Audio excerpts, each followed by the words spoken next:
What's going on, guys? Welcome back to another episode of Renegade Jukebox on the Renegade Pop Culture Podcast Network. My name is Mike. I'll be your host for this evening. Joining me, as always, is Super Saiyan Death Metal God, Nick. Yeah! And oh boy. This ends now. We got a good one for today. This is part 6 or 7. Part 7. Part 7 of our Machine Head retrospective. And how the hell do you top the Blackening? Well, that is Machine Head's daunting task because, Mike, is it cool if I intro this one? Go for it. Also, I was just going to say, funny enough, the tour supporting this album was called The Eighth Plague, so I can see why you kind of lost track of the number of episodes we've done so far on this band. Mike kind of said it best. How does a band like Machine Head that released arguably the best album of their career follow that up? You follow it up with what I consider to be the best possible follow-up we could have gotten, and I don't know. I'm kind of hard-pressed to say whether this or The Blackening is my favorite. Ladies and gentlemen, onto the Locust by Machine Head. Having listened to this album twice now for the podcast purposes, yeah, I'm kind of torn between the two. I think the only way to like kind of differentiate them is, you know, if we're comparing them to Metallica, The Blackening is their Master of Puppets, while this is And Justice for All. Yeah, and we'll kind of analogy. We'll kind of get into the nuances of that between this and the next episode, because this album is the final recording with their original bassist Adam Deuce, and there's one track that is kind of a breakup song that we'll get into later. But yeah, let's start with like probably the best way to open this album with I Am Hell, or Sonata in C Sharp. I think the reason it's in parentheses is because the song is written in C Sharp, because I was actually going to say this before we started talking about the songs themselves. That's kind of the thing I love about this album so much, is that, yeah, Machine Head easily could have just rested on their laurels and just put out The Blackening Part 2, or just put out another album full of thrash songs inspired by the new wave of American heavy metal. The thing with this album is that they wanted to push themselves into new creative territory, which involved Rob Flynn literally taking vocal singing lessons and taking classical guitar lessons while writing music for this album. And I really feel like it shows from minute 1 when you get the opening chant section. Mm-hmm. But then the song reminds you, oh shit, right, this is a really dark, heavy band. Then those crunching guitars just come punching in, and then Dave McClain just lays into a nice drum lick. Then the thrash kicks back in, and it's like, oh yeah, these guys were gone for 4 years, but they did not lose any bit of energy to them. And guys, I'm tearing the Band-Aid off on this one. This song's a fucking masterpiece. Yeah, no, it is. Like every second of it, like I swear this band played the entire fretboard of their guitars and bass, and literally Dave McClain must have at least hit each tom and snare and cymbal at least 30 times in this near 9-minute epic. I don't doubt it. Now, Wikipedia only lists this album under thrash metal and groove metal, but honestly, like between Rob Flynn's like additional additional music lessons and the just like the top shelf musicianship, I would almost call this a neoclassical album. I would feel comfortable putting it in prog. Yeah, and any one of those two would suffice. But yeah, this this opening is like, this and the title track, Locust, are probably like the two best impressions of like the album at large. And that's not even just the music alone.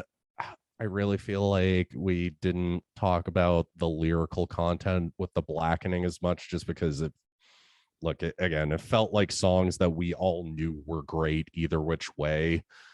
But man, did you notice this, Mike? Rob does not swear on this album. You know, it didn't really occur to me that like he wasn't swearing. And like I don't want it to come off like I'm bothered by Kurt. Like, look, I fucking swear all the goddamn time, but I mean, look, considering that this album came out the same month as Five Finger Donkey Punch's American Capitalist with "Did you hear the one about me being a punk? Did you hear the one about me being a drunk? And fucking like, considering that piece of shit came out the same month as this, an album that opens up with a song that's literally 3 parts about basically a pyromaniac setting a building on fire. Yeah, you can tell the difference in quality. Mm-hmm. There is, you know, there is like some really like engaging storytelling in the lyrics to this, whereas the other band is, you know, Five Finger Donkey Punch. Yeah.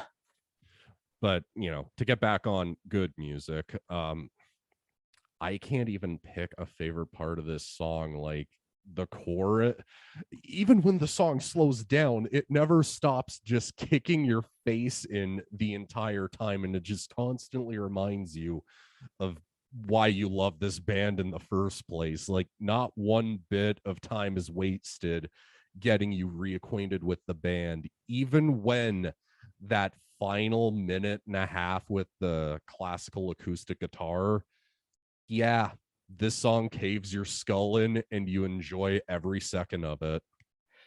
It shows how much range the band is capable of.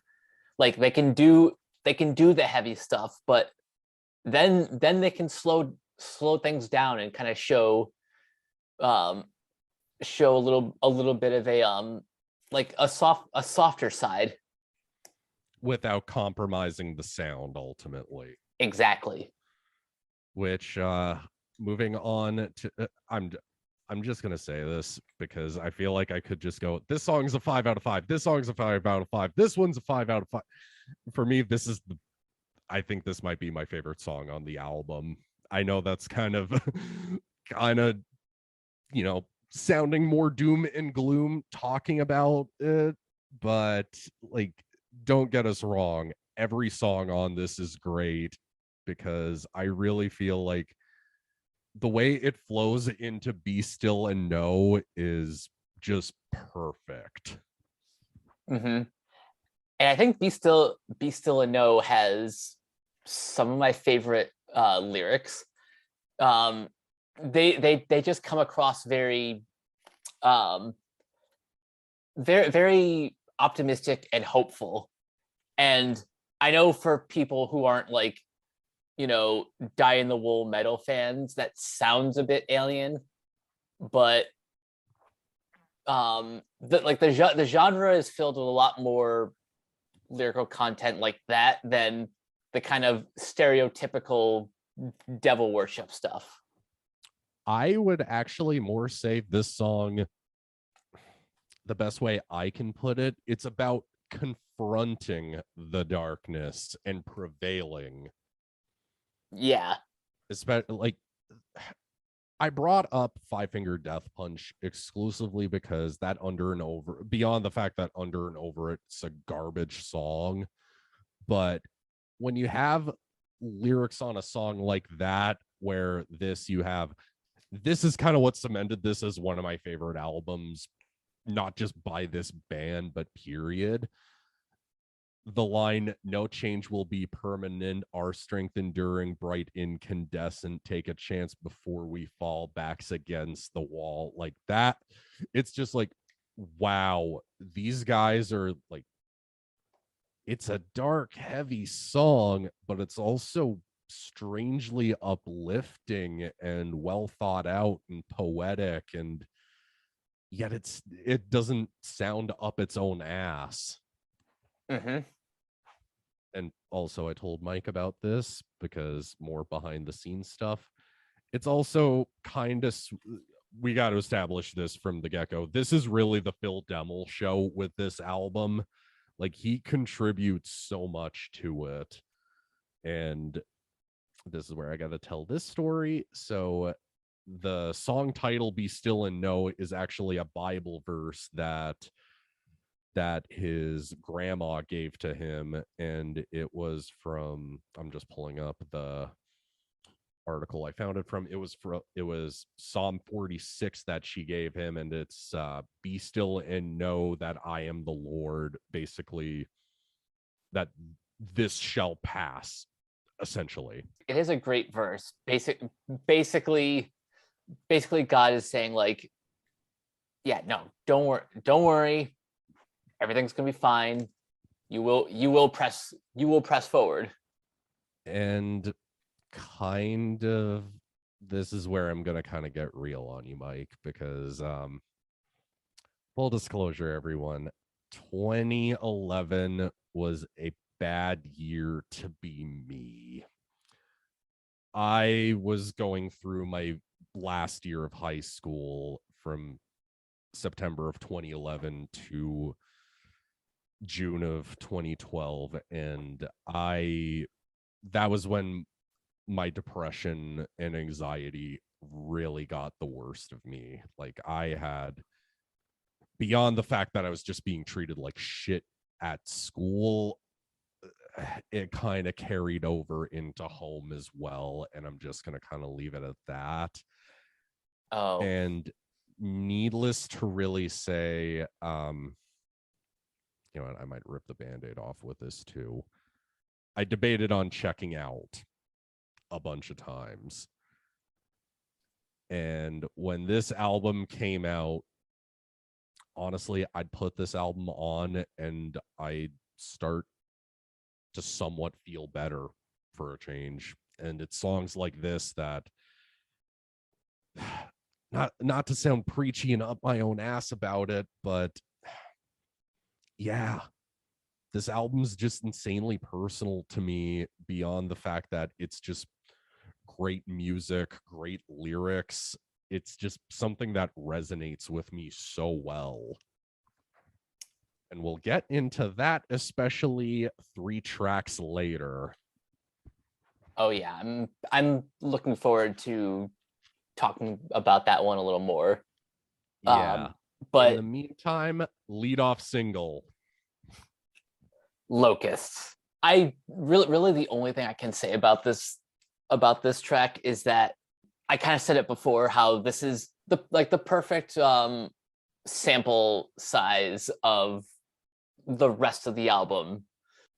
We already said this is the Phil Demmel show, and yeah, you kind of hear that in everything from the riffs to, you know, some of the lyrical content. And again, it's just everyone in the band firing on all cylinders. This song almost could basically just be Halo Part 2, just because of how goddamn epic it is.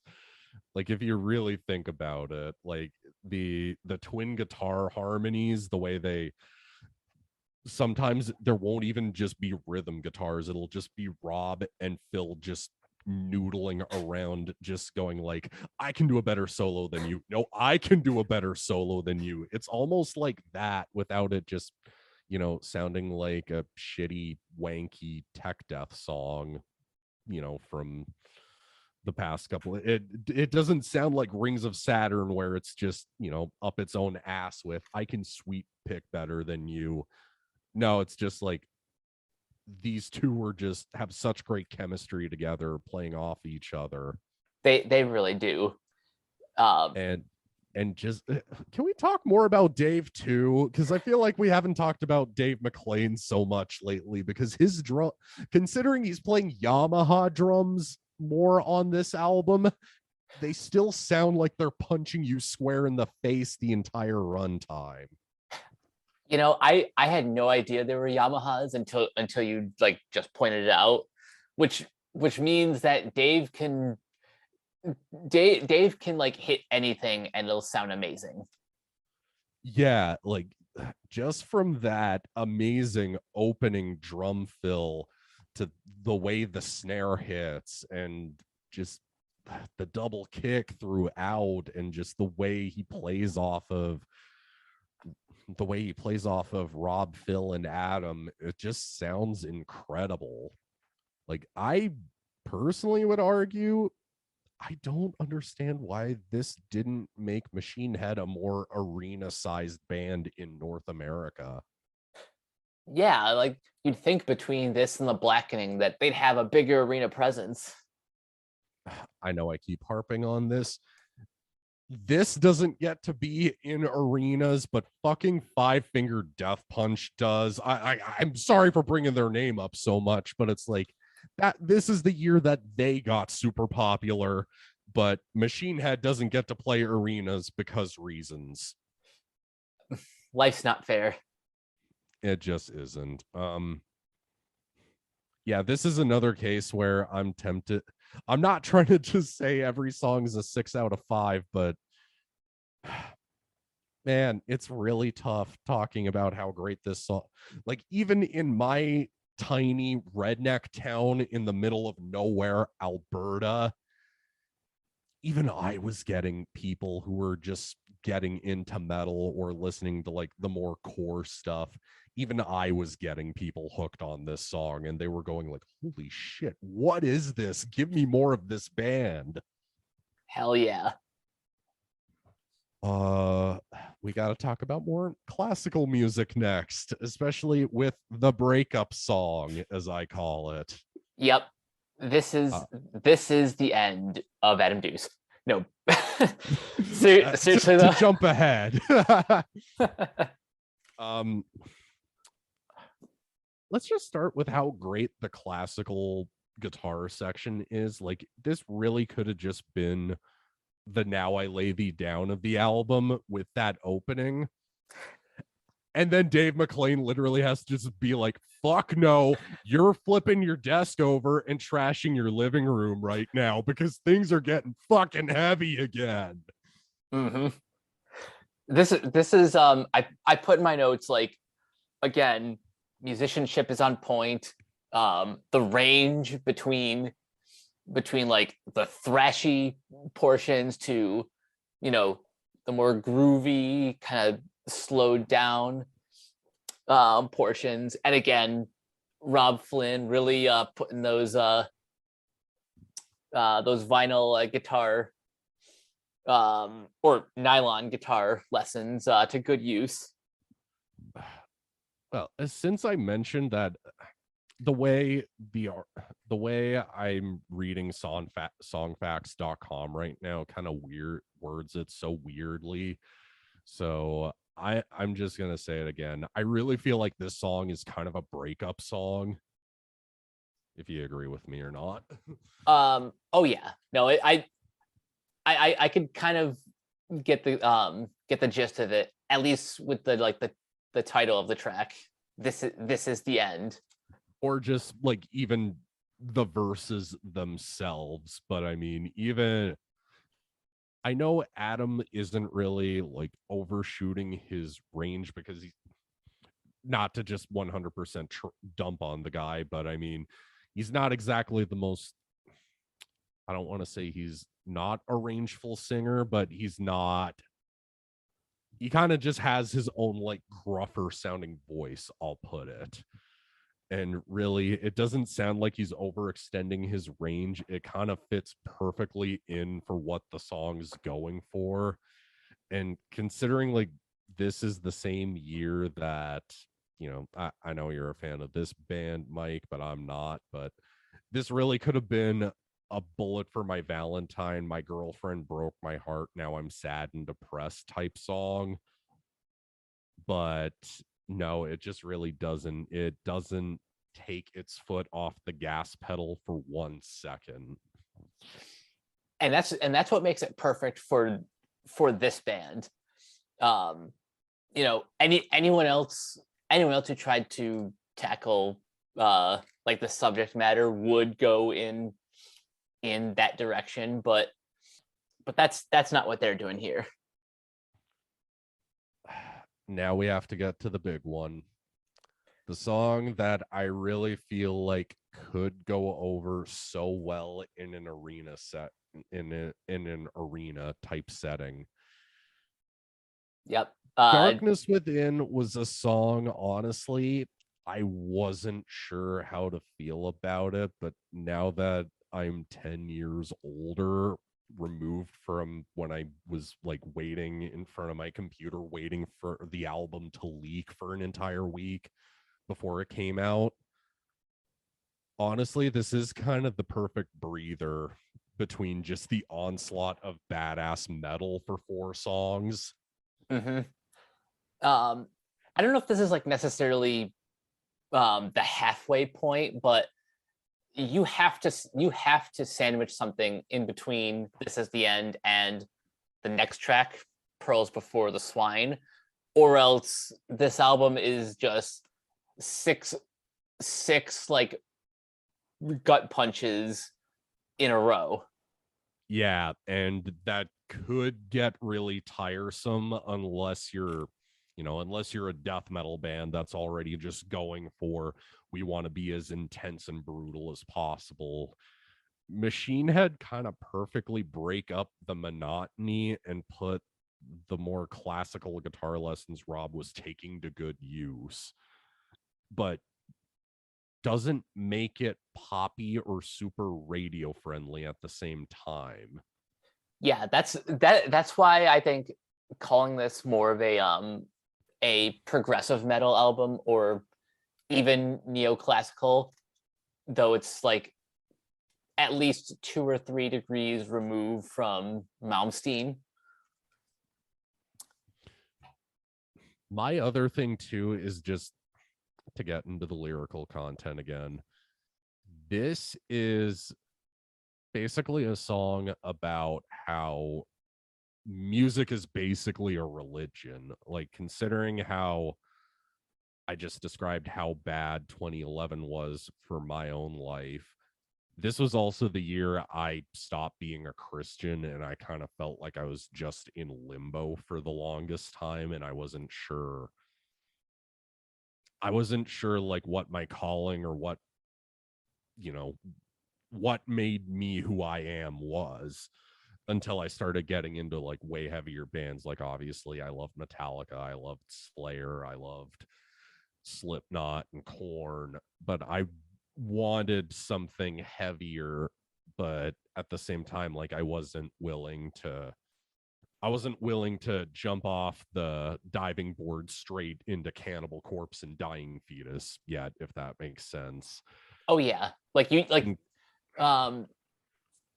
there has to be some steps in between, and I think this band fits that sort of in between step perfectly. And that was perfect for 17-year-old Nick, because man, did he ever need a song about music being as powerful as a religion. Because wow, again, considering I'm saying how massive this chorus is and it could fit in an arena setting, like, I don't see a song like this getting played on Octane, and it probably never would. but god damn it, does it ever deserve to be, just because of how well written, well thought out, and just well communicated it is. Like, it's, again, just adding on to another list of 5 out of 5 songs this band has under its belt. Oh yeah. Something that struck me about this song, and like by extension the album as a whole, is like this just kind of is perfectly emblematic of why metal is my favorite genre. There's hardly anything shallow about bands like this who have been through like hardships, high water. yeah. And you can kind of see that in the band's career, like and like also, Supercharger could have been like the end for them, but instead they they kept pressing forward. I was just going to say, I was just going to mention Supercharger. It's so funny too when you really think about this, because this album pretty much, it basically came out 10 years after Supercharger happened. So, you know what? Just the fact that this band managed to crawl out from the ashes of a dud like Supercharger is just impressive in of itself. So, at this point, Machine Head technically could have ended the album, but instead they continue punching you square in the face. Yep. And they go right back to doing so with Pearls Before the Swine. Which, in Machine Head fashion, you have to have a song about drugs on here. Oh yeah, it's par for the course by now. Yeah, according to songfacts.com, apparently they came up with the idea to write the song about addicts and addiction while talking about episodes of Breaking Bad. So yeah, that checks out. Even if this song isn't the one I return to very much, just knowing that Breaking Bad inspired a 5 out of 5 show, inspired a song on a 5 out of 5 album. Yeah. I got nothing else to say. The song is kind of it is kind of the wolves of the album, where I can't really say too much about it. It's just another really killer song with nothing but badass riffs, vocals, and just continues to repeatedly punch you square in the face the entire 7 minutes.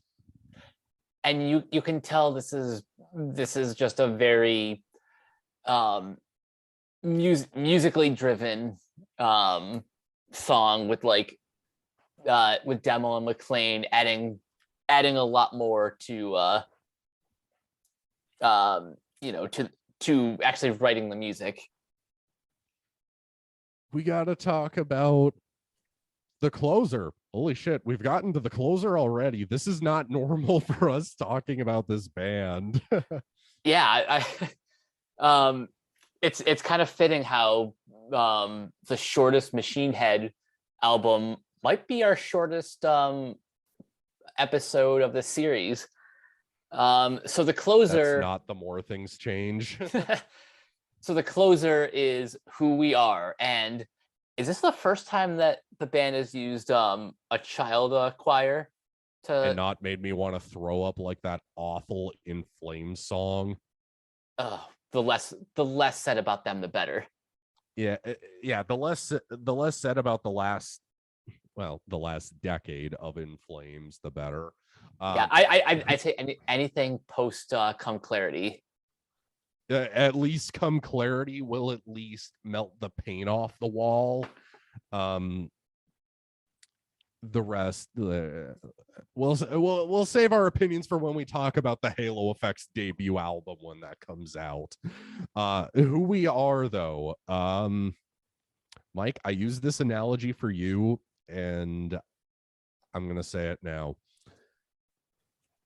This album in hindsight kind of feels like Lord of the Rings The Two Towers for me, in that let's just kind of use Pearls Before the Swine as the analogy for this case. Pearls Before the Swine is the Battle of Helm's Deep and our heroes just getting their asses handed to them by Saruman's army. And then Who We Are is them just saying, you know what, fuck it, we're all gonna die, let's go out swinging. Then they just ride back in, fight all the Uruk-hai, then Gandalf shows up, and then Gandalf, let's use Gandalf as a way to describe the riffs. Then Gandalf shows up with his own army, and then they just come in and save the fucking day. That's how this song sounds musically to me. Yeah, I think that's the reason why in my notes I just kind of lumped Pearls and Who We Are together, pretty much for that exact reason. And since we mentioned the kids choir, I hear a lot of people say this tanks the album for them. This never bought the only, going back on Eminem, this kind of more feels more like a My Dad's Gone Crazy kind of situation, because actually Rob did get him and some of the other band members, they got their kids to do the opening and the little bit towards the end for the album, which that's actually pretty cool. That's cute. I can't get mad at that. It's not like In Flames with that This Is Our House song that just makes me want to shit blood. This more just, again, it makes me want to ride off of that walkway of Helm's Deep into battle fighting Uruk-hai, going, I am metal as fuck, deal with it, and then decapitate an Uruk. Hell yeah. Man, like this song could basically just be an anthem for how great heavy metal is and its fans. I wonder if there are videos out there of this song like against like just random footage of like heavy metal fans at like various live shows, because festivals. Because this is pretty much a great heavy metal anthem.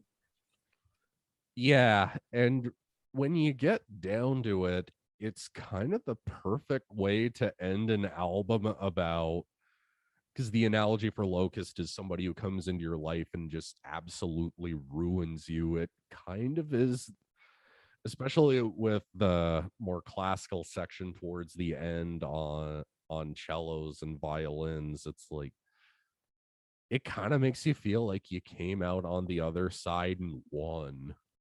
You know, it's kind of perfect. Like this album, again, I know that it's kind of easy to just go, how are you going to top a 5 out of 5 album like The Blackening? But I mean, it's just impressive how after 2001, this band was like, no, we're going to challenge ourselves, get better as musicians and lyricists, and just crank out masterpiece after masterpiece for 10 years basically. This band is like, I'd say Machine Head is kind of like the metal equivalent of Goku from Dragon Ball Z. After like pretty much after losing like every battle, he comes back even stronger than he was before. And that's basically the trajectory that this band takes up to a certain point, but we'll get there later. Oh yes. I guess some more happier things beyond just the two covers we'll be discussing. Mike, do you have any like memories of this album? Because like for me, beyond just 2011 just being a garbage year for me, Like, I remember the build up to this album just being massive. I'll be honest, I don't really have too many standout memories from this album, but just kind of listening to those singles at the time, um, it just kind of made me really happy that a band like this even existed. Um, well, I said the Blackening was my first my first real exposure to the band. Um, it wasn't until recently that I really like dug into um their discography, but doing so now, um, doing so now, yeah, um, I can see why this one was as hyped as it was. Man, you have no idea how many times I was swinging by Metal Injection when I was on the school computers. I wanted to soak up every little bit of information I could, knowing this album was coming in 2011, to the point where, like, even Metal Hammer was just giving away free copies of this album with behind the scenes access to the making of it and like interviews with each of the band members. They were just giving away copies with their magazine to build up hype for it, and just knowing that they'd be on the Mayhem Festival that year. Like, before the album came out, I really wanted to see them. After the album came out, I had to see them. Like, as soon as I heard the words Machine Head and North American tour dates in the same sentence, I was like, I gotta snap tickets up. I don't care if Suicide Silence is opening. I need to see Machine Head. But yeah, they just never came through my part of Canada. Like, even with that awesome tour they did with well, not awesome for the band, because more on that later, but that awesome lineup, I'll say, of Death Clock, Machine Head, Black Dahlia Murder, and All That Remains. Like, I wanted to see them so fucking badly. Damn, like I Like, I was even telling you, this album was so hyped that at my local HMV, when that was a thing in Canada, I couldn't get the album for an entire like month and a half. wow. And I only got it exclusively because somebody just didn't come and pick up their fucking pre-order. So you just kind of like snatched up someone else's copy. Well, I mean, they weren't picking it up, so fucking sucks to be them. I got a 5 out of 5 album. And the rest is history. Exactly. But we're not done yet. We have a couple of bonus tracks to talk about. We'll be omitting the Darkness Within acoustic version because, well, we talked about Darkness Within already.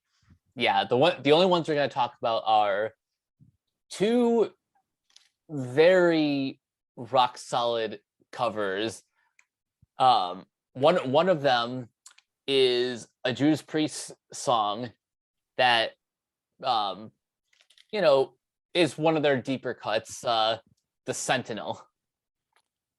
This is one of my favorite Judas Priest songs on the planet, and really, just people go listen to Defenders of the Faith. That's like a top tier Judas Priest album, but it's kind of the same thing as Hallowed Be Thy Name's cover off of the last album, where this really could have gone horribly, horribly wrong for the band, because Rob's not the type of singer that Dickinson or Halford are. But they make it work in its own strangely amazing way. They do. I mean, really, Rob and Phil are kind of the KK Downing and Glenn Tipton of this band, basically. Like, they just play off each other as well as those two do in Judas Priest. Yeah, they really do have like that tight, very tight chemistry that only very few pairs of guitarists have. Can't really say too much else without just wanting to get into how amazing Judas Priest are. Just the Sentinel. Go listen to the Machine Head version. Go listen to the Judas Priest version.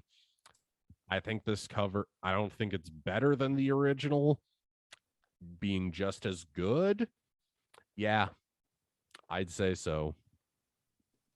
Sounds about right. Now the one I want to talk about a little bit more is Witch Hunt, which is again a deep cut off of their 1981 album Moving Pictures. And as far as like the choice to play this one as opposed to even daring to do something as gargantuan as 2112 or as bright and shiny and easy target as Tom Sawyer or Limelight, I'm glad they chose a deep cut like Witch Hunt, because even people who are like huge Rush fans probably don't go back to that song super often, i.e. me. um I as much as Rush is my second favorite band, full disclosure, I don't go back to Witch Hunt as much as I do some other Rush tracks, but might continue. anyway, what's great about them picking a deep cut like this is it leaves them so much more room to basically make the song their own. And also just in general, something I love about them covering Rush is that we've kind of been talking about how much that band has like influenced their sound during the golden age. And it's just nice to finally hear them like paying tribute to said influence. Yeah, it's also really nice that they do pick a deeper cut of a Rush song rather than just going for an easy target or something. Like they easily could have picked a song like Stick It Out that would have been in their wheelhouse. I do think that could have gone over well, but at the same time I'm also kind of going, at least they didn't go for like, I don't know, Spirit of Radio or something, or Free Will, because Permanent Waves is my favorite Rush album, but like there are parts that are like, you know, more on the upbeat side of things, but then you have the darker side of that album like Entre Nous. But yeah, Witch Hunt, like I said, it's not a Rush song I return to as much as others, but it's a good cover. I dig it. The band represents Rush pretty well here. And again, Rob isn't trying to like over sing his reach. Neither is Adam. The band is still playing well on it. And yeah, another good cover to add to the arsenal of good covers. Before we wrap up, a comment that I did tell Nick in our chat earlier is one of these days I really do think Machine Head should take a page from Metallica and just release a Garage Days type album, because they like for one thing, some of these covers aren't quite like readily available, so it would be nice to just have them all in one place. But also sorry, I don't mean to jump in, but they actually do kind of have that on the Blackening. They did they did so many deluxe editions of that album, it's kind of ridiculous. But I mean, they had one version where it had all of the covers they ever did, from the Allen's on Fire cover from Poison Idea that was part of Burn My Eyes. They cover Negative Creep by Nirvana, like I mentioned in the Burning Red episode, House of Suffering by Bad Brains, Colors by Ice-T. They pretty much had it all in one spot, so technically it exists, but it's also, you know, I get what you mean. Like, have Machine Head do like a full-blown original recording covers album, if that makes sense. Yeah. Because it's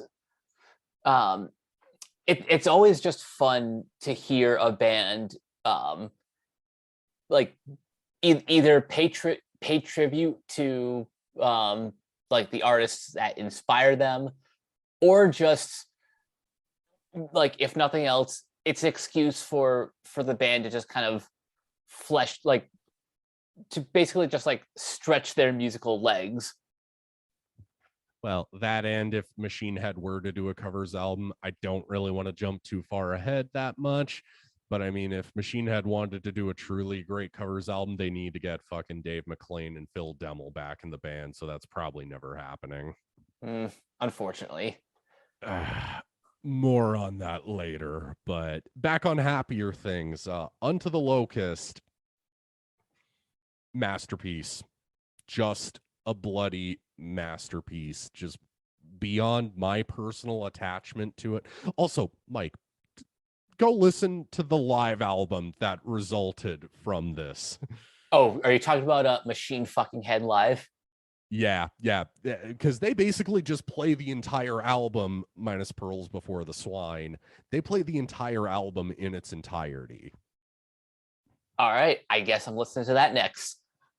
Yeah, so if you want another hour and a half of amazing music, you're welcome.